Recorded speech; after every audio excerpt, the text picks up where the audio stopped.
Guys, update din ako sa video kahapon kabahin sa consumption. Kahapon ako ning gisiro ang AC kilowatt hour record. After 24 hours, ang na-record is 7.48 kilowatt hour ang consumption sa AC side ni siya nga record. Diri punta sa DC side from the battery before going into the inverter.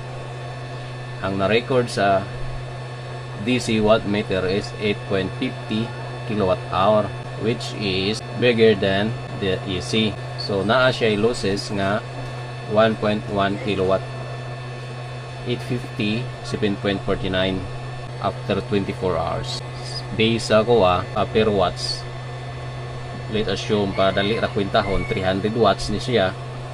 Andre sa battery 330, so let's assume 330 na 30 watts losses.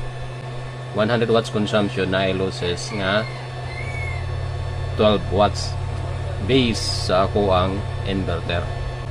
Thank you for watching, guys. See you to my next video.